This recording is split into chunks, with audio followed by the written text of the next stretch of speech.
ॻाल्हियूं जेके आहिनि उहे गर्मी जो बाहिस बणियल आहिनि। उनमें ख़ासि तौर ते सदर जनरल परवेज़ मुशर्रफ जी चूंड जे हवाले सां सदर साहिब जो चवणु इहो आहे त उहे इन्हनि पंहिंजो असेंबलियुनि मां वर्दी समेत पंहिंजो पाण खे चूंडाईंदा। उन हवाले सां APDM ऐं पाकिस्तान पीपुल्स पार्टी ऐं अपोज़िशन जे ॿियनि पार्टियुनि खे सख़्तु एतिराज़ आहिनि। उन मामले जो मुख़्तलिफ़ रुखनि जो जाइज़ो वठण लाइ असां अॼु पंहिंजे स्टूडियो में दावत ॾिनी आहे पाकिस्तान मुस्लिम लीग नवाज़ जे अॻुवाण जनाब सरदार रहीम साहब जन खे। असांजे अॼोके हिन गुफ़्तगू में शामिल आहिनि मुत्तहिदा मजलिस अमल से वास्तो रखंदड़ MNA जनाब अब्दुल्ला भुट्टो साहब जन। हम आप दोनों मेहमानों को खुश आमदीद कहते हैं। सरदार रहीम साहब, क्या एतराज़ात हैं आपको प्रेसिडेंट मुशर्रफ की री इलेक्शन के हवाले से? हालांकि वो इस सूरत में वर्दी के साथ एक मरतबा जो है वो इलेक्शन क्वालिफाई कर चुके हैं और प्रेसिडेंट रह चुके हैं इतना अर्सा, तो अब क्यों एतराज़ है आप लोगों को? देखिए, हमें तो जो एतराज़ है वो अपनी जगह पर है। आईन पाकिस्तान को एतराज़ है उन पर दोबारा से इलेक्शन लड़ने पर। जहाँ तक हमारा ताल्लुक़ है, हम समझते हैं कि वो इलेजिटिमेट सदर हैं, गैर आइनी सदर अपने आप को कहलवाते हैं। वो आइन की रूह से सदर मुंतखब ही नहीं हुए। लेकिन सुप्रीम कोर्ट ने तो उसको आपने जस्टिफाई किया है, तो अब तो कॉन्स्टिट्यूशनल उसको आप नहीं कह सकते अनकॉन्स्टिट्यूशनल। लॉ ऑफ नेसेसिटी के तहत बहुत कुछ सुप्रीम कोर्ट ने भी माजी में किया है। मतलब जो सुप्रीम कोर्ट की वर्डिक्ट आ जाए तो सरदार साहब उसको फिर आईनी अपना और लीगल उसको तो मिल जाती है। नहीं, आइन की कुछ चीज़ें इस तरह से होती हैं कि आइन सुप्रीम होता है, वो सुप्रीम कोर्ट भी उसको बदल नहीं सकती, सिर्फ उसकी इंटरप्रिटेशन कर सकती है। तो हमारे लिहाज से मुशर्रफ साहब चूँकि एक तो वर्दी में हैं, वो इलेक्शन नहीं लड़ सकते आइन के मुताबिक। दूसरा, उनका जो है वो MNA की हैसियत होनी चाहिए। सुप्रीम पाकिस्तान के सदर के कागजात नामजदगी जमा कराने के लिए वो इतनी उनकी जो MNA की हैसियत होती है या क्वालिफिकेशंस होती हैं वो उस शख्स को होनी चाहिए, जो इनकी नहीं है। और सबसे बड़ी बात क्वालिफिकेशंस में क्या चीज़ें हैं जो जिस पे सदर साहब जो हैं वो क्वालिफाई नहीं करते? वो गवर्नमेंट ऑफ पाकिस्तान की नौकरी में है, और जो गवर्नमेंट ऑफ पाकिस्तान की नौकरी में होता है वो 2 साल तक अपनी रिटायरमेंट या नौकरी छोड़ने के बाद तक कोई पॉलिटिकल पोस्ट के लिए अप्लाई नहीं कर सकता। वो नेशनल असेंबली का मेंबर या प्रोविंशियल असेंबली का मेंबर नहीं हो सकता। तो लिहाजा अगर वो नेशनल असेंबली का मेंबर नहीं हो सकता तो वो सदर भी नहीं हो सकता। पहली बात ये। मौलाना अब्दुल्ला भुट्टो साहब, सरदार साहब जी ॿुधाइनि पिया, पर तव्हां जेको सदर साहब जो जेको टेन्योर जेको पूरो पियो थिए, इहो टेन्योर चवनि था MMA जे महिरबानियुनि सां सदर साहब खे जेका इहा पंहिंजो मिली। तव्हांजो छा ख़्याल आहे त इहा जेका 17वीं तरमीम आहे उहा पास थियण खां पोइ जेको हीउ सॼो सदारती टेन्योर आहे, छा जीअं त सरदार साहब चवनि था त इहो गैर आइनी आहे, तव्हां MMA जो बि इहो पॉइंट ऑफ व्यू आहे? मुंहिंजो ख़्यालु इहो आहे त सरदार साहब जन बिल्कुलु सही ॻाल्हि कई आहे त परवेज़ मुशर्रफ जी सदारत जेका आहे उनजो दस्तूर में जेकी कुझु लिखियलु आहे उनजे उबतड़ आहे। जेका सुप्रीम कोर्ट जी तव्हां ॻाल्हि कई त सुप्रीम कोर्ट हुनखे सिर्फ़ु इहा ॻाल्हि चई त 12 अक्टूबर 99 खां वठी वेंदे इलेक्शन कराइण ताईं जेको हिन ऑर्डर इलेक्शन जो जारी कयो हो, उन ताईं हुनजी जेका मुदत हुई उहा उन मुदत जे लाइ चवंदो आहे हिकिड़ो माण्हू डिफेक्टो पोज़ीशन में वेठो आहे, त इन करे उनखे चयूं त बाबा हाणे हिन जे कमनि ते वधीक बहस करण जे बजाए अॻिते इलेक्शन थिए ऐं मुल्क खे हिकिड़े दस्तूरी ऐं जमहूरी पटड़ी ते चाढ़ियो वञे। इन करे सुप्रीम कोर्ट इहो फ़ैसिलो न ॾिनो आहे त हमेशह इहे वर्दीअ में रहे। सुप्रीम कोर्ट इहो फ़ैसिलो न ॾिनो आहे त दस्तूर खां मथां हुआ। न, मां पाण चवंदा त जेको टेन्योर पूरो पियो थिए उन जे लाइ त सुप्रीम कोर्ट हुनखे क्वालिफाई इन लाइ कोन सुप्रीम कोर्ट हुनखे क्वालिफाई कयो आहे। सुप्रीम कोर्ट त हुनखे उन महिल उहा ॻाल्हि कई त तव्हां जेको आहे इलेक्शन करायो ऐं इलेक्शन कराए मुल्क खे दस्तूर ऐं जमहूरीअ जे पटीअ ते चाढ़ियो। चूंडूं थियूं, बसि उनखां पोइ सुप्रीम कोर्ट जो फ़ैसिलो ख़तमु थी वियो। उनखां पोइ उन्हनि असेंबलियुनि जेको आहे हुनखे प्रेसिडेंट तौरु इलेक्ट असेंबलियुनि में हुनखे प्रेसिडेंट जे तौर ते न चूंडियो आहे। ॾिसो, मां तव्हांखे अर्ज़ु कयां, हुन पंहिंजे लाइ हिकिड़ो पाण ई ऑर्डर जारी करे पाण खे हिकिड़े रेफरेंडम जे ज़रिए सदर मुसलत कयो आहे ऐं हुन इहो ॿियो दफ़ो पाण खे सदर मुसलत कयो आहे। पहिरें दफ़ो हुन रफ़ीक तारड़ साहब खे सदारत तां ज़बरदस्ती हटाए पाण हलफ़ खणी वेही रहियो, उन लाइ बि हुन ज़बरदस्ती कई। ॿिए दफ़े सां बि हुन रेफरेंडम करायो आहे। रेफरेंडम क़ौम खे ख़बर आहे जहिड़े नमूने सां हुन रेफरेंडम करायो आहे त उहो जाली रेफरेंडम हुयो। उहे ई माण्हू आहे जेके हर पिया वोट विझनि ऐं उनखां पोइ उहे ई माण्हू जेके आहिनि उन्हनि जे हुन सां पाण खे पाण सदर चौरायो।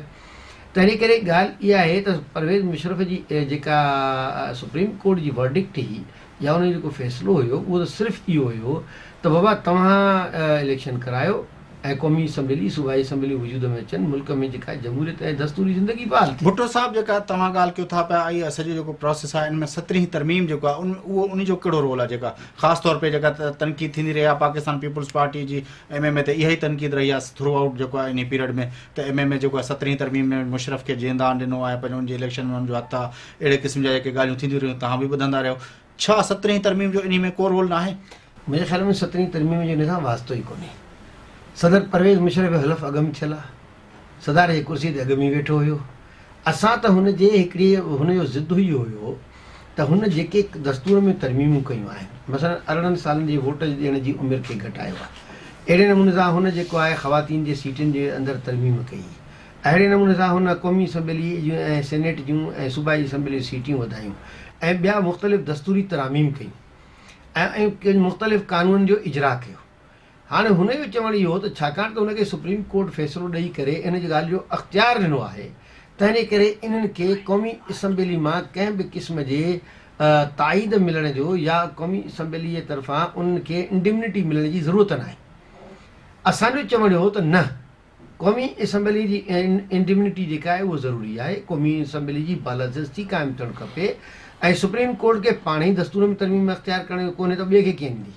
तंहिं करे असांजो ज़िद इहो हो त परवेज़ मुशरफ जी ॻाल्हि ग़लति आहे ऐं इहे सभु तरमीमूं इहे सभु हिन जा इक़दामात क़ौमी असम्बली में पेश कया वञनि। क़ौमी असम्बली असां उते सपोर्ट कंदासीं न, असां सपोर्ट न कंदासीं, बल्कि असां उन्हनि खे जेका आहे क़ौमी असम्बली जंहिंखे चाहींदी तंहिंखे उनखे इंडिमिनिटी ॾींदी ऐं जंहिंखे चाहींदी मुस्तरद कंदी। ऐं उनजे नतीजे में तव्हां ॾिसो त परवेज़ मुशरफ जूं केतिरियूं कयल तरमीमूं क़ौमी असम्बली उनजी रिडम्शन न ॾिनी, उनखे रद्द करे छॾियो। ऐं उन्हनि में मिसाल जे तौर ते हुन जजनि जा 3 साल वधाया, उन्हनि जजनि जे 3 सालनि मां घटाए करे उन्हनि खे जेको आहे असली पोज़ीशन में आंदो वियो, जंहिंजे नतीजे में चीफ जस्टिस इरशाद हसन ख़ान ऐं ॿिया तक़रीबन 1 दर्जन जजिस जेके आहिनि उहे रिटायर थी विया। अहिड़े नमूने सां परवेज़ मुशरफ जेको आहे नेशनल सिक्योरिटी काउंसिल खे दस्तूर जो हिसो ठाहियो, असां हुनखे दस्तूर मां कढाए छॾियो।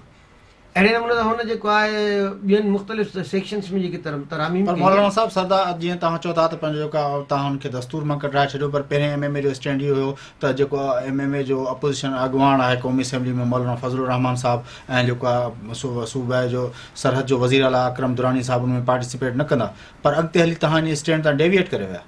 अदा ॾिसो न, ॻाल्हि इहा आहे त हिकिड़ा आहे दस्तूरी तरमीम, हिकिड़ी आहे इंडिमिनिटी, हिकिड़ो आहे त हिकिड़ो जेको आहे उन खां पोइ हुननि पंहिंजे अक्सरियत जे बलबूते ते हिकिड़े कानून जे ज़रिए वरी उहो कानून ठाहियो। असां हुनखे वोट न ॾिनोसीं, परवेज़ मुशरफ एतमाद जे वोट वरिता, असांजे तरफ़ां हिकिड़ो वोट बि न मिलियो, बल्कि रिकॉर्ड इहो आहे त उनखे न सूबे सरहद जे असम्बली उन एतमाद जो वोट ॾिनो, न बलूचिस्तान जी असम्बली हुनखे ॾिनो। हालांकि बलूचिस्तान में परवेज़ मुशरफ जे काफ़िली जो वज़ीर दफ़ा, पर छाकाणि असां शरीक इक़्तिदार आहियूं, इन करे असां हुनखे चयोसीं बलूचिस्तान असेंबली जे हवाले सां ॻाल्हि त पूरी कयां न, असां हुनखे चयोसीं त जेकॾहिं तव्हां हिन बलूचिस्तान जे असम्बली खां तव्हां जेकॾहिं हिनखे परवेज़ मुशरफ जे एतमाद जो वोट ॾिनो त तव्हांजो रस्तो धार आहे, असांजो रस्तो धार आहे। तंहिं करे जेकॾहिं बलूचिस्तान जी असम्बली मां परवेज़ मुशरफ खे एतमाद जो वोट न मिलियो आहे त इहो मुतहिदा मजलिस अमल जो क्रेडिट आहे। बलूचिस्तान असम्बली की बात हो रही है, सरदार रहीम साहब MMA जो लंदन APC थी, उसमें भी पाकिस्तान पीपल्स पार्टी के जो एतराज़ात थे MMA के हवाले से, उनमें सबसे बड़ा एतराज़ बलूचिस्तान असम्बली ही था कि बलूचिस्तान में जो गवर्नमेंट में MMA की शिरकत है वो उस हवाले से उनके साथ वो गवर्नमेंट से अपना इस्तीफ़ा दे दें। लेकिन ये बात अभी पिछले दिनों अपना मखदूम जावेद हाशमी साहब का भी कल बयान आया है, जिसमें उसने कहा है कि MMA को जो है वो बलूचिस्तान गवर्नमेंट छोड़ देनी चाहिए। ये काफ़ी इतराज़ात हैं, लेकिन उस पर अभी तक कोई MMA का कोई अपना हाँ या ना हमें जवाब नहीं आया। जवाब आता है कि हम अगर अपोजिशन हमारा साथ दे तो हम हो सकता है, लेकिन इस तरह हुआ नहीं। देखिए, बहुत सारे बयानात और बहुत सारे स्टैंड्स बहुत सारी जमातें सिर्फ अखबारात की हद तक रखती हैं। मैं आपसे खुल के बात करूंगा क्योंकि पाकिस्तान इस वक्त ऐसी पोजीशन में है कि मैं समझता हूं हर पाकिस्तानी को खुल के बात करनी चाहिए और अपनी राय खुल के देनी चाहिए। जहां तक पीपल्स पार्टी का ताल्लुक है, पीपल्स पार्टी ARD में हमारे साथ है, अभी भी ARD कायम है, और ARD एक ही नुक्ते पे बनी थी कि बहाली जमहूरियत के लिए। लेकिन पीपल्स पार्टी की तरफ से इस तरह की बातें सामने आई हैं कि 2002 से वो हुकूमत के साथ उनकी बातचीत चल रही है, तो हम नहीं समझते कि वो 2002 से क्या बातें चल रही होंगी। और अब भी उनका मौक़िफ़ ये है कि हम जमहूरियत की बहाली के लिए बात कर रहे हैं। तो जो इत्तेहाद जमहूरियत की बहाली के लिए बना था उसमें वो बात रखी जानी चाहिए थी और उनको कॉन्फिडेंस में ARD को लेना चाहिए था कि जनाब जमहूरियत की बहाली के दो तरीके हैं, एक आप आवाम के पर एतमाद करके अवामी ज़ोर से जमहूरियत बहाल कराएं और दूसरा उन्हीं ताले आजमाओं के साथ बातचीत करके खुफिया सरदार तौर रहीम पर साहब, इस पे जमहूरियत को एक सवाल उनके यहाँ जरिए से बहाल एक करवाएं। सवाल यहाँ पे उठता है जो बार बार पूछा जाता है, लेकिन उस पे जो है मुस्लिम लीग नवाज का कोई स्टैंड जो है वो वाजे सामने नहीं आता। जब ऐसी पोजीशन है, गुज़िश्ता 2 साल से ये बातचीत हो रही है और वो जो आपने जो मिसाक जमहूरियत में नुक्ता लिखा है कि बातचीत नहीं होगी, उसकी डेविएशन भी हो रही है, उससे वो लोग उस पर अमल दरामद नहीं हो रहा प्रॉपरली, तो आखिर SCARD को कायम रखने में नवाज लीग की कौन सी स्ट्रेटेजिक अपना हिकमत अमली है? नहीं, APDM के बनने के बाद ARD की वो वक़्त नहीं रही जो कि जिस वजह से वो बनाई गई थी। लेकिन अभी तक क्योंकि आप लोग नहीं कहते कि ARD इज नो मोर। नहीं, हम ARD के क्योंकि साथ नहीं है, हम पीपुल्स पार्टी के साथ नहीं है। अब बाकायदा फातिहा नहीं हुई है, लेकिन प्रैक्टिकली अब उसका क्या मकसद है, क्योंकि APDM जो है वो वसी तर इत्तेहाद है, उसमें तमाम ज़्यादा जमातें हैं और वो 2 इत्तेहादों का समझें एक तरीके से इत्तेहाद है। उसमें तमाम पाकिस्तान की कौम परस्त जमातें भी हैं, बल्कि 3 इत्तेहादों का इत्तेहाद है। तो APDM की वजह से अब ARD की वो वक़्त नहीं रही है, लेकिन फॉर्मल उसकी जो बैरियल है मेरे ख्याल वो पीपल्स पार्टी के तर्ज अमल पर डिपेंड करती है। मतलब आप उस पे अभी ARD के रोल के हवाले से मायूस मुकम्मल नहीं हुए, समझते हैं कि ARD कोई रोल प्ले कर सकती है, इसीलिए आपने उसको कायम रखा हुआ है? क्योंकि उसकी वजह ये है कि हमारी ख्वाहिश है कि पीपल्स पार्टी जिस रास्ते पे निकल गई है, उनकी लीडरशिप, हमारी ख्वाहिश ये है कि वो रास्ता तर्क करके और अवाम की तरफ वापस लौटें और जमहूरियत को अवाम के साथ मुंसलिक करके जमहूरियत की बहाली बातचीत का सिलसिला जारी रखते हैं, लेकिन एक वक्फे के बाद नाज़रीन असां सां गॾु रहिजो। असां पंहिंजे महिमाननि सां जेका आहिनि मुल्क जे अहम सियासी मामलनि ते ॻाल्हि ॿोल जारी रखंदासूं, पर हिकु नंढड़े वक्फे खां पोइ।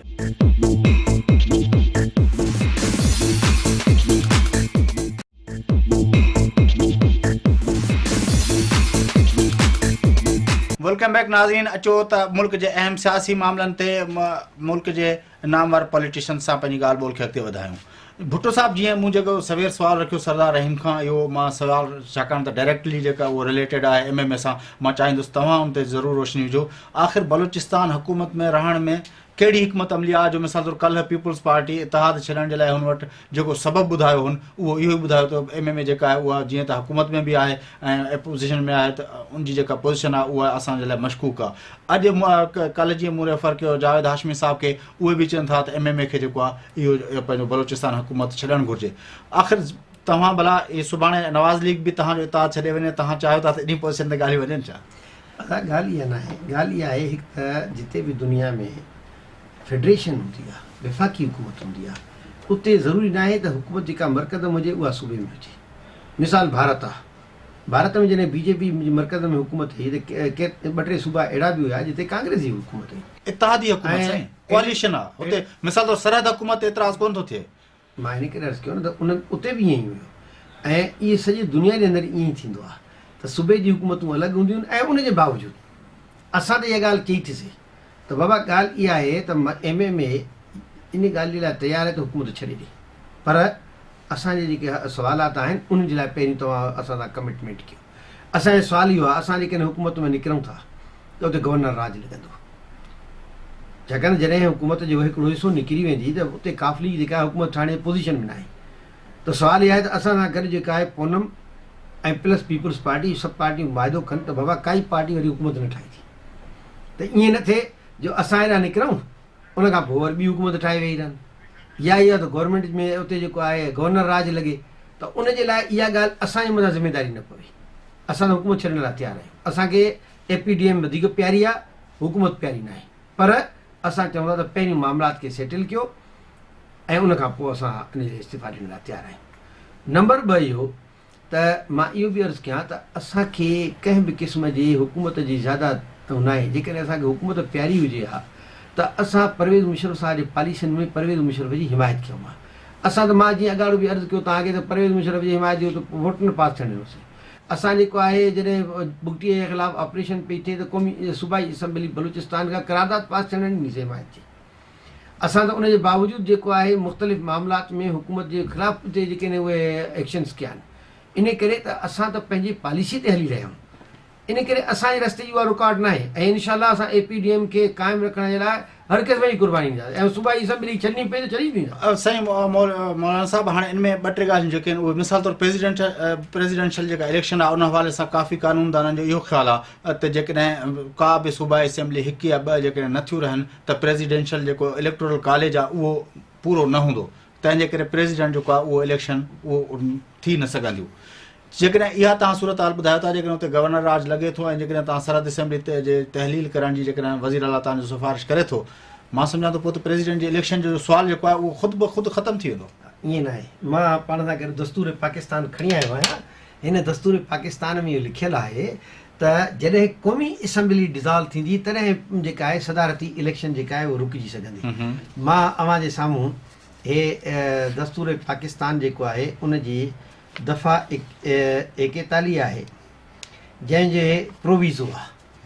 हे दफ़े 41 जो ज़ेली दफ़ा 4 आहे ऐं उनजो जेको आहे हे प्रोविज़ो आहे। लिखियलु आहे provided that if the election can not be held within the period aforesaid because the national assembly is dissolved it shall be held within 30 days of the general elections to the assembly। यानी सदारती election खे रोकण जे लाइ वाहिद तरीक़ो जेको आहे उहो सिर्फ़ु इहो आहे त क़ौमी असम्बली डिज़ॉल्व थिए, जंहिंजे लाइ APDM जो ख़्यालु इहो आहे त APDM वटि इहा ॻाल्हि चई अथऊं त असां इस्तीफ़ाउनि जे ऑप्शन खे मुस्तरद नथा कयूं, फ़ैसिलो न कयो आहे, पर इहो हिकिड़ो ऑप्शन असां वटि मौजूदु आहे त जेकॾहिं असां सभु अपोज़िशन वारा गॾिजी करे इस्तीफ़ाऊं ॾियूं ऐं पीपल्स पार्टी बि असांजो साथ ॾिए त इन जे नतीजे में परवेज़ मुशर्रफ वर्दीअ समेत जेको आहे उनजी इलेक्शन न थींदी ऐं उनजे नतीजे में परवेज़ मुशर्रफ उॾी वेंदो। पर मौलाना साहब, कुझु जेको आहे पंहिंजो कानूनी आइनी माहिरनि जो इहो ख़्यालु आहे त जीअं त मुल्क जी जेका आहे जोड़जक आहे उहा फेडरेशन वारी आहे, उन फेडरेशन में जेको प्रेसिडेंट आहे उहो फेडरेशन जो नुमाइंदो थिए थो, तंहिंजे करे जेकॾहिं फेडरेशन जो को बि हिकिड़ो जेको यूनिट आहे उहो जेकॾहिं उन जी असेंबली न आहे उहो त उन यूनिट जो या उन जेको आहे फेडरेटिंग यूनिट जो उहो कीअं नुमाइंदो थी सघंदो? असां त उहो उन जे लाइ उहो जेको मुंहिंजी मसइले हवाले सां जेका आइनी माहिरनि सां ॻाल्हि ॿोल थी आहे उहे चवनि था त इहा ॻाल्हि जेका आहे चैलेंजेबल आहे ऐं इहा सुप्रीम कोर्ट में चैलेंज करे सघिजे थी त जेसि ताईं 4 असेंबलियूं मौजूदु न हुजनि तोड़े जो आइन उन ते ख़ामोश आहे। आइन इहो कोन थो चए त सूबाई असेंबली मुअतल हुजे पोइ बि सदर थी सघे थो, आइन ख़ामोश आहे, आइन जी पोज़ीशन ख़ामोशी वारी आहे। तंहिंजे लाइ सुप्रीम कोर्ट खे जीअं त इंटरप्रिटेशन जो इख़्तियार आहे, तंहिं करे सुप्रीम कोर्ट में जॾहिं इहा ॻाल्हि चइबी त बाबा फेडरेशन जो नुमाइंदो आहे, तंहिंजे लाइ हुननि खे 4 असेंबलियुनि जो वोट हुजणु ज़रूरी आहे, जेसि ताईं उहो हासिलु नथो थिए तेसि ताईं जेको इलेक्टोरल कॉलेज पूरो न आहे। इहो आइनी माहिरनि जो ख़्यालु आहे। असां इन मामले जे लाइ असम्बली टोड़ाइण जे लाइ इस्तीफ़ा ॾियण लाइ तयारु आहियूं। क़ौमी असम्बली तां बि सूबाई असम्बली पर बलोचिस्तान हुकूमत हुकूमत छॾण लाइ ऐं सूबाई असम्बली तव्हां पंहिंजी डिज़ॉल्व कराए छॾियो। APDM जे एजेंडा ते रखनि, इंशाल्लाह एमए में मुस्बित जवाब। APDM अगर चाहे तो मौलाना साहब कह रहे हैं कि ये बिल्कुल हम तैयार हैं, फिर APDM सदारती इलेक्शन रोकने के लिए तो उसके पास सारे कार्ड्स हैं, तो आप क्यों नहीं रोकते उसको? नहीं, बिल्कुल कार्ड्स हैं, APDM पे एजेंडा पे ये बात है और इस पे हम डिसीजन ले रहे हैं और बातचीत उस पर चल रही है। देखिए, बात ये है कि आप इस पूरे इलेक्शन का प्रोसेस देखें।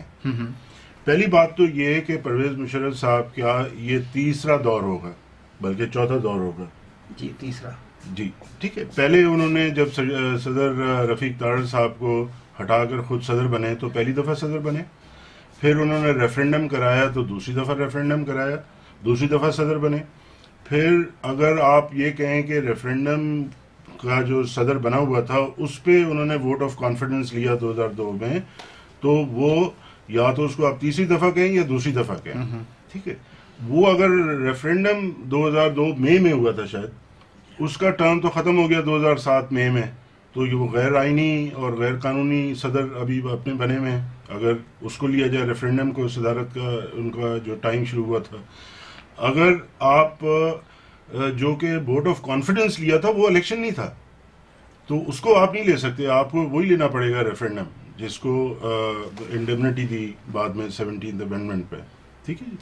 तो 2 टर्म्स तो वो पूरे कर चुके हैं, अगर 3 नहीं किए उन्होंने तो आईन पाकिस्तान में अभी भुट्टो साहब आपको पढ़ के सुनाएंगे, वकील भी हैं, کہ صدر جو ہے 2 ٹرم سے زیادہ الیکشن میں صدر نہیں رہ سکتا، 2 ٹرم سے زیادہ، اس کو 1 ٹرم چھوڑنا پڑے گا، یعنی کہ 3 کنزیکٹیو دفعہ وہ صدر نہیں بن سکتا، مسلسل 3 بار نہیں بن سکتا، 2 مرتبہ بن سکتا ہے، پھر بیچ میں کوئی اور صدر بنے، پھر اس کے بعد وہ بن سکتا ہے، لیکن صدر رحیم صاحب اگر آپ کہیں تو میں ذرا دستور کی دفعہ پڑھ کے سناؤں تاکہ قوم کو عوام دیکھیں کو نا، میں آپ کو سارا اس پرسپیکٹو آپ کا جو ہے زاویہ ٹھیک کرنا چاہ رہا ہوں کہ پہلے تو ان کی جو وہ کینڈیڈیچر ہے کہ وہ امیدوار نہیں ہو سکتے، ٹھیک ہے، ایک تو آپ کو میں نے یہ حوالہ دیا ان کا کہ وہ 2 مرتبہ صدر رہ چکے ہیں، تیسری دفعہ وہ ویسے بھی نہیں بن سکتے، دوسرا وہ افواج پاکستان کے سربراہ کی حیثیت سے تنخواہ لیتے ہیں پاکستان کی حکومت سے، اور آئین میں درج ہے کہ جو پاکستان کے حکومت سے تنخواہ لیتا ہے وہ سیاست میں یا الیکشن میں حصہ نہیں لے سکتا، ٹھیک ہے جی، یہ 2 وجوہات ہو گئیں آئین کے حوالے سے۔ تیسری دفعہ آئین کے شیڈیول میں حلف ہے جو چیف آف آرمی سٹاف لیتا ہے، اس میں وہ یہ درج ہے بالکل واضح طور پر کہ وہ سیاست میں حصہ نہیں لے سکتا، تو یہ تیسری وجہ ہو گئی۔ تو جناب مشرف صاحب پھر اتنے پاکستان سے بڑے کیسے ہو گئے، آئین سے بڑے کیسے ہو گئے؟ لیکن اپنا سردار رحیم صاحب میں چاہوں گا کہ آپ اس پہ اپنا روشنی ضرور ڈالیں۔ بھٹو صاحب کہہ رہے ہیں کہ جب تک قومی اسمبلی جو ہے وہ ڈیزالو نہیں ہوتی تب تک جو ہے پریزیڈنشل الیکشن نہیں، میں آپ سے ایگری کرتا ہوں، کیونکہ پاکستان کی جو بیسک آئین کی حیت ہے، جو اس کی بنیاد ہے، وہ میرے خیال پہلے 33 آرٹیکلز ہیں جو فنڈامنٹل اس کی روح کہلائی جاتی ہے، جو کہ سپریم کورٹ نے جب ان کو 3 سال اضافی اپنی طرف سے دیے بھی تھے کہ آپ اس نظام کو درست کریں، لیکن آپ فنڈامنٹل چیزوں کو نہیں چھیڑ سکتے آئین کے، تو وہ ان چیزوں کو نہیں چھوڑ سکتے تھے۔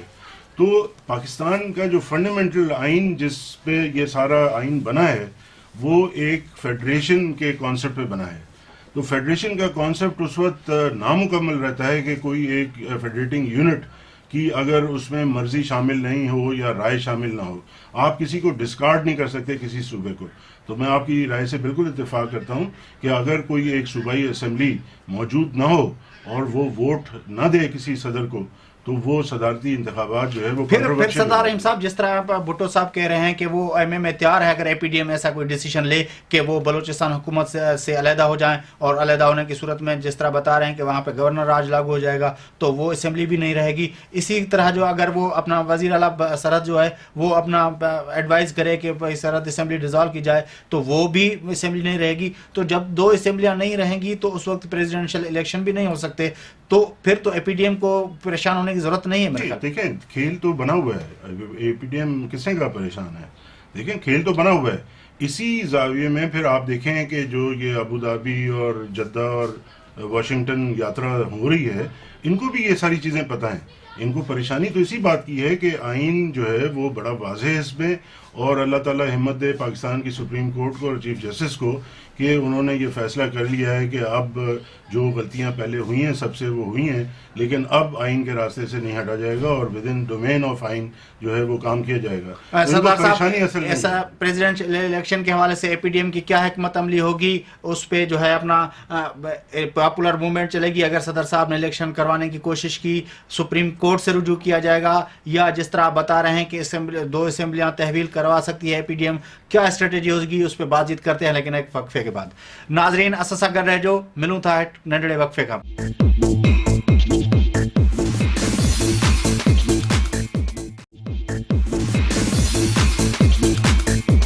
ویلکم بیک ناظرین، اچو تا ملک جے اہم سیاسی معاملن تے گال بول کے اگتے ودھائیوں۔ جی بھٹو صاحب یہ گال بول پہ ہلے پریزیڈنشل الیکشن کے حوالے سے واقعی چھا حکمت عملی ہوندی اپنا A P D M G M M A G خاص طور تے خیال ہے تو ماں ان تے روشنی وجھا دو، پر پہلی ماں دستوری پوزیشن جیکا سردار صاحب چئی ان تائید میں ماں ہے تھوڑو قوم کے پڑھی بدھایا تاکہ قوم کے خبر پے تے مان خیال میں تاں جو ترجمہ بدھائیں آلو چھکن دے ویورشپ کے جگہ ہے وہ گال سمجھ میں اچے ترجمہ بدھائیں تا اے دیکھو ہے ماں ہانے پڑھی رہے آیا دستور جو دفعہ نمبر 44 ان 44 جے اندر یہ گال چئی وئی ہے تے یہ ان جو ذیلی دفعہ نمبر 2 ہے، ان میں چیو ہے سبجیکٹ ٹو دی کانسٹیٹیوشن، یعنی ہن دستور کے پیش نظر a person holding office as president جیکو صدر کے عہدے تے فائز ہے shall be eligible for reelection to that office, وہ ان الیکشن میں ॿीहर حصے وٹھण جو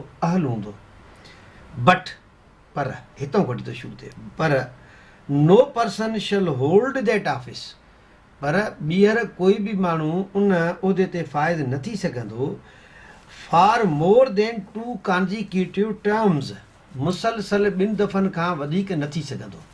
हाणे ॾिसो हिते हिकु दस्तूर में केॾो वज़ाहत सां इहा ॻाल्हि लिखी वई आहे। इहे न लिखियो वियो आहे त 2 दफ़ा इलेक्शन मुंतख़िब न थींदो, बल्कि लफ़्ज़ लिखिया विया आहिनि shall person shall hold that office for more than, यानी 2 दफ़ा सदर जे उहिदे ते फ़ाइज़ थियणु, यानी 2 दफ़ा सदर मुसलत थी वञे, ॾंडे ज़ोर ते थी वञे, इलेक्शन सां थी वञे, 2 दफ़ा सदर जे कुर्सीअ ते वेहणु। मां वरी ॿुधायां थो, but no person shall hold that office, in no person shall be elected न लिखियल आहे, यानी मुंतख़िब थियण जी ॻाल्हि न लिखियल आहे। लिखियल आहे त कहिड़े बि तरीक़े सां 2 दफ़ा सदर थिए, लिखियल आहे शल, बट नो पर्सन शल, शल चइबो आहे ज़रूरी आहे, shall hold that office more than 2 consecutive terms, माना 2 दफ़नि खां वधीक नथो थी सघे। बट टर्म्स साईं हाणे जेके हिते जेके इंटरप्रिटेशन जी ॻाल्हि आहे त टर्म जी ॻाल्हि आहे, टर्म त प्रेसिडेंट जो 5 साल थिए थो। असल में टर्म्स देखें ना, जैसे नवाज शरीफ साहब के भी 2 टर्म्स ये गिनते हैं, कहते हैं कि तीसरी दफा इलेक्शन हम नहीं लड़ने देंगे क्योंकि 2 ये इन करे टर्म जो ताल्लुक जेको आहे मुकमिल थियण 5 सालनि सां न आहे, बल्कि हलफ सां आहे, हलफ से 2 दफ़ा हलफ कया। ये आईनी पोजीशन ये है। अच्छा, अहिड़े नमूने सां मां अवां जे साम्हूं हे सेक्शन नंबर 43 आहे, थोरो उहो पढ़ी छॾियां जेको अवाम जे भले जे लाइ ऐं अवाम जे मालूमात जे लाइ।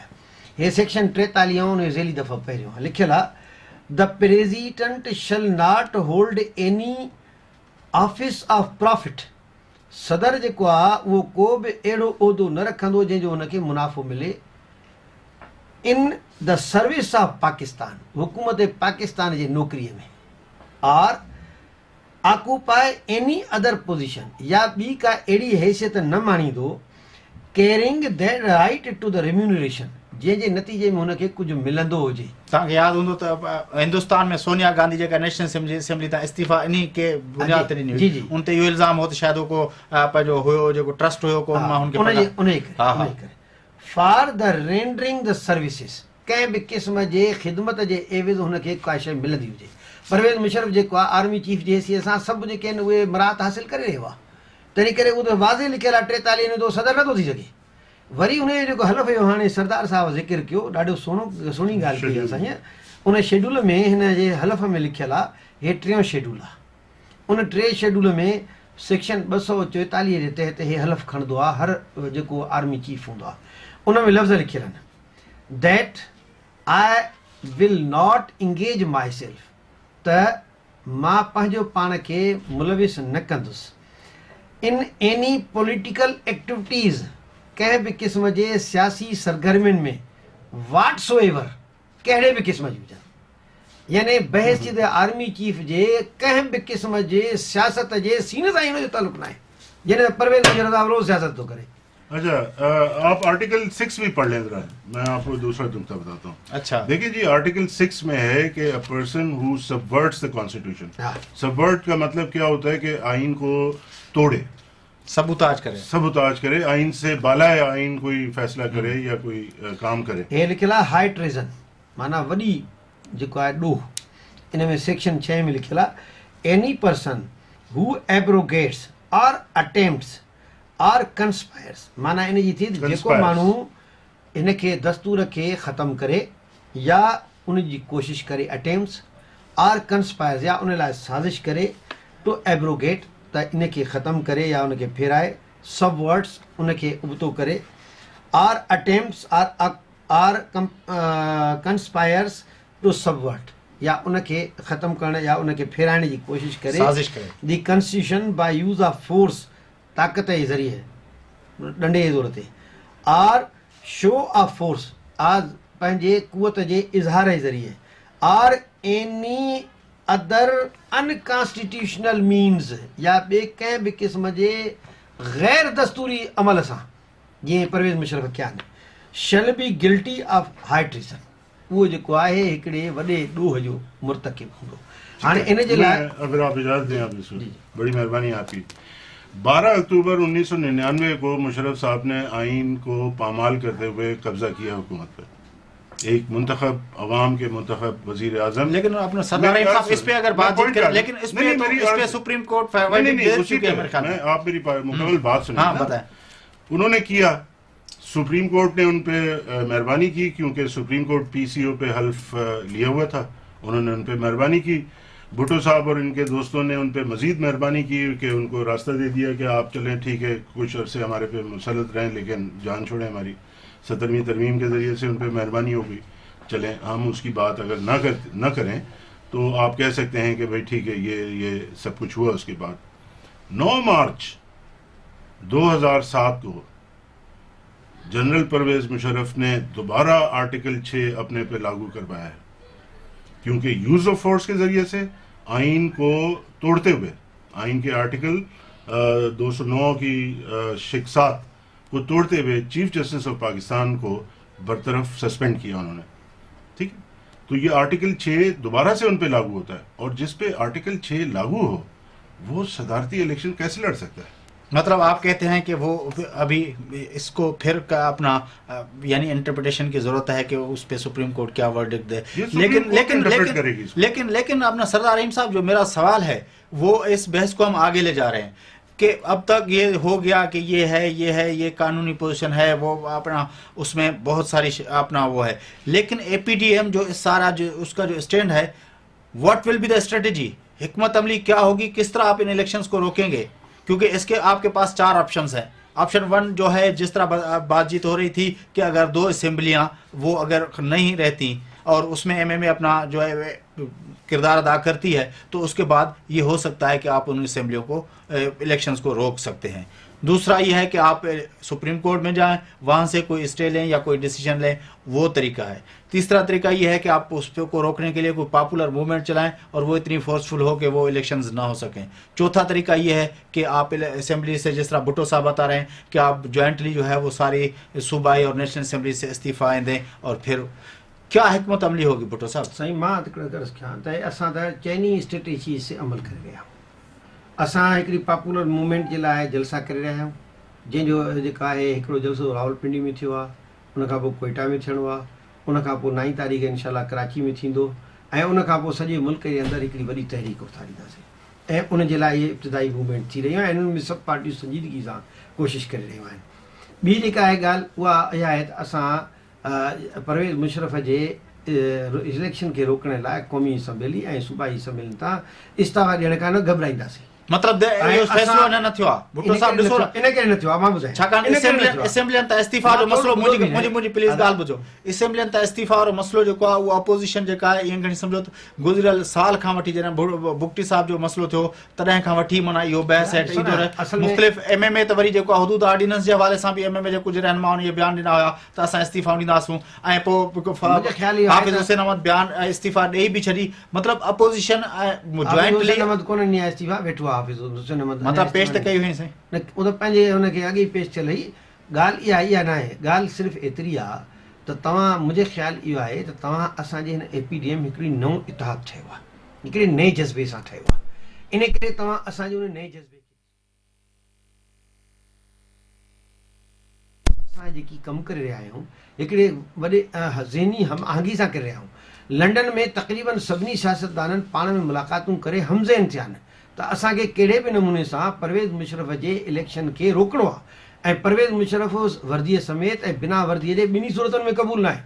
बाक़ी इहो फ़ैसिले जी जेका तव्हां ॻाल्हि चओ था, मां उन लाइ वज़ाहत कयां त हर फ़ैसिलो वक़्त ते थींदो आहे। भुट्टो साहब इहो ई नुक्तो हुयो जंहिं ते मोहतरमा बेनज़ीर भुट्टो साहब चयो त फ़ैसिलनि जो वक़्तु अञा न आयो आहे। ॻाल्हि ॿोल जारी रखूं था, पर हिकु नंढड़े वक़फ़े खां पोइ। नाज़रीन, असां सां गॾु रहिजो, मिलूं था हिकु नंढड़े वक़फ़े खां पोइ।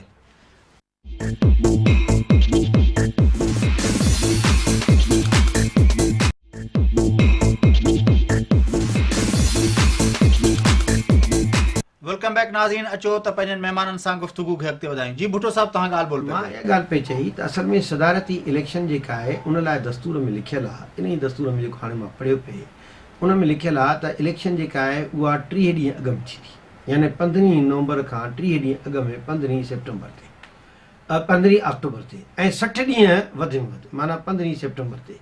हाणे इन विच में इहा इलेक्शन थियणी आहे, त इन करे असांजी जेका हिकमत अमली आहे उहा इहा आहे त 15 सेप्टेंबर ताईं असां हिकिड़ी अवामी तहरीक उथारियो ऐं उन खां पोइ जॾहिं परवेज़ मुशर्रफ जे शेड्यूल जो ऐलान थिए इलेक्शन जो, जेकॾहिं उन खां अॻु में ई परवेज़ मुशर्रफ भॼी वियो अवाम जा त जेके आहिनि इहे अखियूं ॾिसी ऐं अवामी तहरीक जे नतीजे में पाण ई जेको आहे पोइ हिते हटी वियो त ॾाढी सुठी ॻाल्हि आहे। भुट्टो साहब इहा ॻाल्हि त पीपल्स पार्टी जेको आहे तव्हांखे यादि हूंदो, तव्हां मुंहिंजे ख़्याल में उते मौजूदु हुया, असां उन्हनि खे मीडिया टीवी या पंहिंजे रिपोर्ट्स जे हवाले सां ॿुधो त उते जेको पीपल्स पार्टी जो एतिराज़ इहो हुयो जेको मोहतरमा बेनज़ीर भुट्टो पोइ मुख़्तलिफ़ जेको आहे पंहिंजे इंटरव्यूज़ में चयो आहे त उनजो एतिराज़ इहो त भई हाणे फ़ैसिलनि जो वक़्तु न हुयो। असां चयो त जॾहिं उहो असां पंहिंजा कार्ड्स शो न कयूं, जॾहिं सदर साहिबु अहिड़ा फ़ैसिला कंदो त असां उनजे जवाब हिकमत में बेनज़ीर साहिबा जो इन ते इख़्तिलाफ़ न हुयो।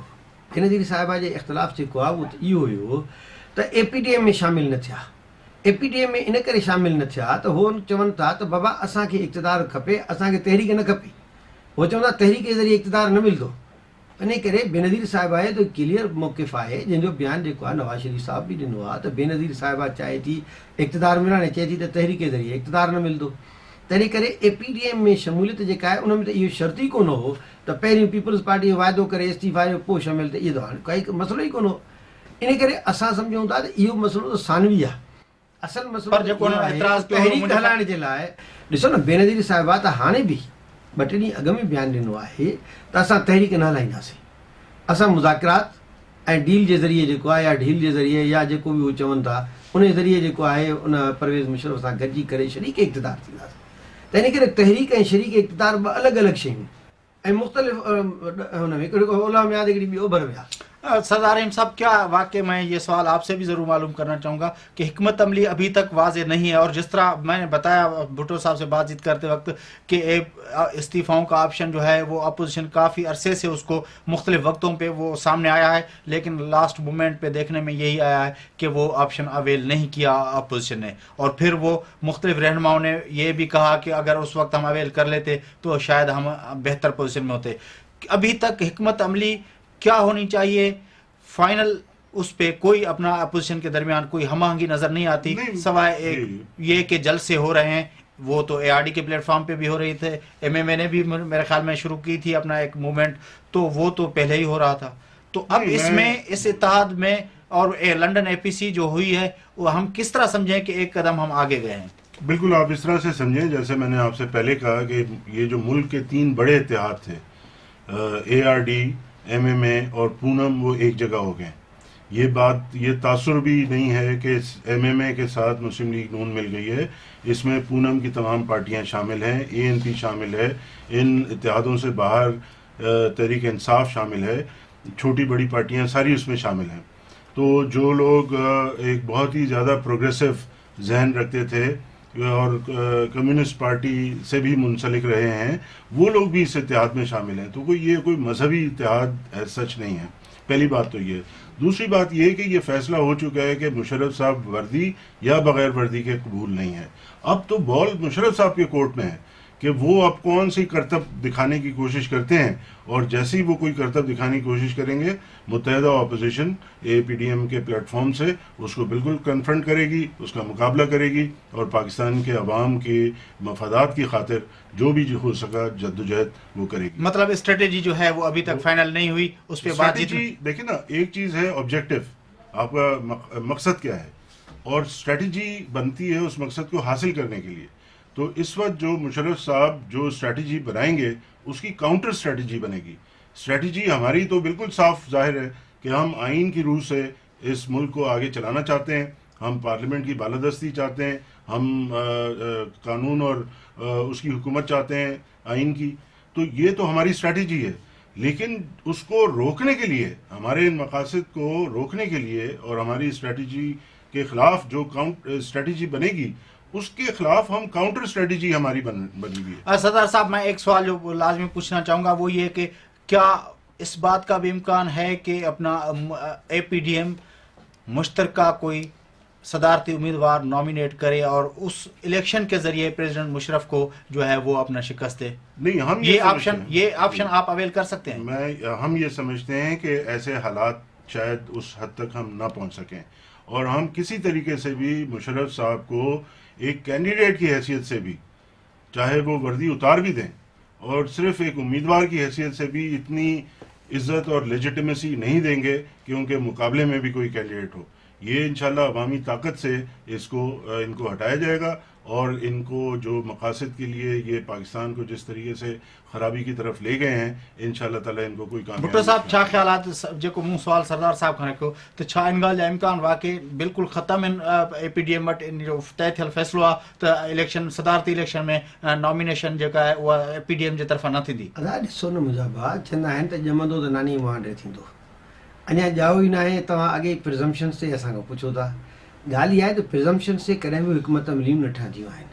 हिन वक़्तु सूरत हाल इहा आहे त असां हिकिड़ी तहरीक जे ज़रिए परवेज़ मुशर्रफ जे ख़िलाफ़ु पहिरियों इहा अलॻि अलॻि पिया हलायूं. यानी MMA अलॻि पई हलाए, ARD अलॻि पई हलाए, पूनम अलॻि पई हलाए, हाणे असां सभु गॾु आहियूं. हिन जे नतीजे में हिकिड़ी वॾी तहरीक उथंदी. इहे ईअं ई आहे. ये अयूब खान जे ज़माने में मुख़्तलिफ़ पार्टियूं मुख़्तलिफ़ तहरीकूं हलाइनि पियूं, पर उन ज़माने में डेक ठही डेमोक्रेटिक एक्शन कमेटी जे नाले सां, ऐं उन नतीजे में हिकिड़ो तमामु वॾो तूफ़ान उथियो जंहिं साम्हूं अयूब खान न बीह सघियो. इन करे असां सम्झूं था इनशाला हे जेका APDM ठही आहे इन जो एॾो वॾो तूफ़ान उथंदो जो परवेज़ मुशर्रफ न बीह सघंदो. ऐं ॿी ॻाल्हि इहा आहे त अञा घणा मरहला आहिनि. ख़ुदि उन शेड्यूल जे लाइ सुप्रीम कोर्ट खे चैलेंज करणु इहो ऑप्शन बि मौजूदु आहे, इस्तीफ़ाऊं ॾियण जो इहो ऑप्शन बि मौजूदु आहे, ऐं ॿियनि ऑप्शन ते बि गौर करे सघिजे थो. लेकिन असांजो हिकिड़ो क्लियर स्टैंड आहे, जंहिं उहो स्टैंड इहो आहे त परवेज़ मुशर्रफ वर्दीअ सां ऐं बिना वर्दीअ जे कंहिं बि सूरत में असांखे क़बूल न आहे. MMA जो सही इत्तेहाद आहे जेकॾहिं वर्दी लाहे त पोइ त तव्हांखे क़बूल करणो न आहे, बिल्कुलु न आहे. तव्हांजो पंहिंजो इहो स्टैंड रहियो आहे त हमने कोशिश की कि वो वर्दी उतार दे इस तरह. ॾिसो न ॻाल्हि इहा आहे त जेका स्टेटमेंट जंहिं वक़्तु चईसीं उन वक़्त जे हालात जी असांजी पॉलिसी अॼु जी पॉलिसी न आहे. इन करे असां पाण 17वीं तरमीम खां पोइ ते हटी विया आहियूं. इन करे त ॿियनि पार्टियुनि जे एतिराम में असां इहा ॻाल्हि चई आहे त बाबा दस्तूर खे 12 अक्टूबर 1999 जे पोज़ीशन ते वापसि आणियो. हुन में 17वीं तरमीमूं ख़तमु थी वञे. इन करे असां त सभिनी पार्टियुनि सां गॾिजी करे जमहूरी जिदोजहद जा क़ाइल आहियूं. इन करे असां पंहिंजी को बि ज़िद ऐं अना जो मसइलो न पैदा कयोसीं. पर ॻाल्हि इहा आहे त असांजी जिदोजहद जेका आहे हिकिड़ी अवामी जिदोजहद आहे, ऐं हीउ मुल्क जमहूरी मुल्क आहे. हीउ मुल्क जेको आहे इन जे अवाम जो पंहिंजी हिकिड़ो तक़ाज़ा आहे. इन करे असां इन में सभु ऑप्शन्स खुलियल रखिया आहिनि. जहिड़ा जहिड़ा हालात ईंदा वेंदा उन जा फ़ैसिला कंदा वेंदासीं.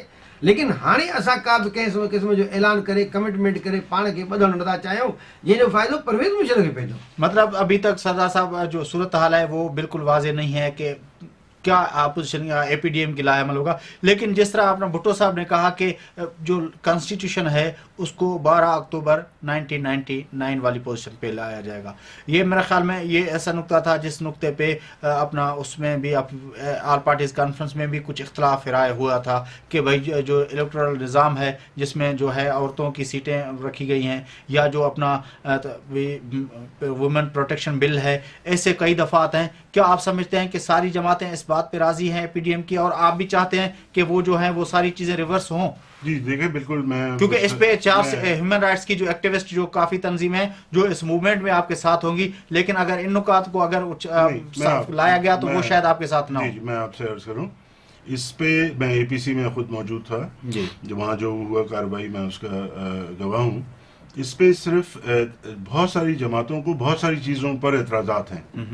ANP को कुछ एतराज़ात हैं, दूसरी जमातों को, कौम परस्तों को किसी और चीज़ पे एतराज़ है.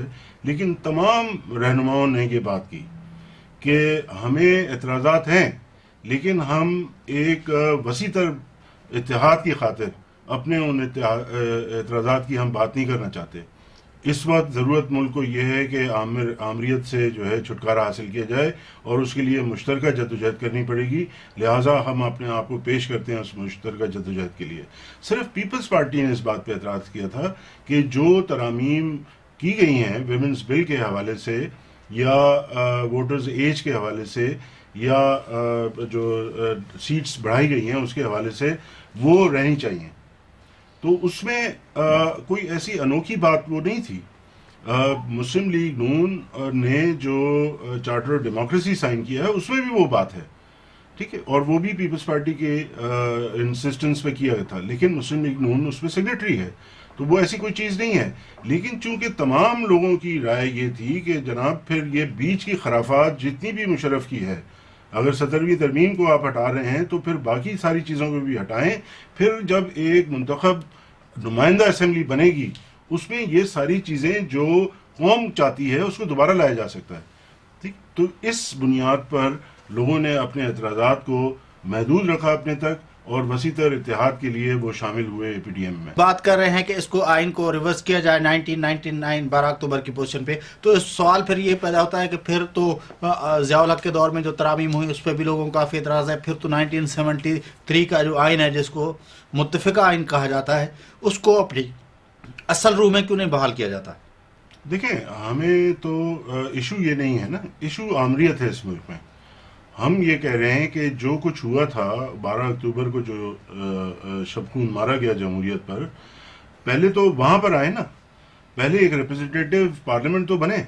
اب بھی تو آپ کی جو پارلیمنٹ ہے وہ سارے ریگڈ الیکشن کی بنیاد پر بنی ہوئی ہے, وہ لوگوں کی نمائندگی نہیں کرتے. میں اسی لیے کہہ رہا ہوں, میں اس کو اس سوال کا اس کا منطق یہ ہے کہ اگر آپ آئین کو اسی پوزیشن میں بحال کرتے ہیں تو پھر جو ہے حدود آرڈیننس اور یہ جو چیزیں آئین کا حصہ بنی ہیں تو وہ بھی پھر ریورس ہو جائے گی. اس کی قانونی پوزیشن بتاؤں.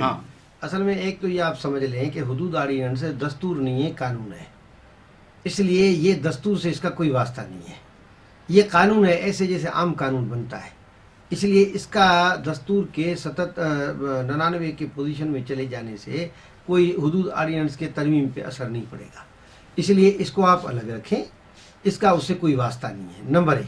نمبر 2 یہ ہے کہ آپ نے سوال یہ اٹھایا کہ جناب یہ جو ہے پھر 77 کے اصل پوزیشن میں کیوں نہ لے جائیں.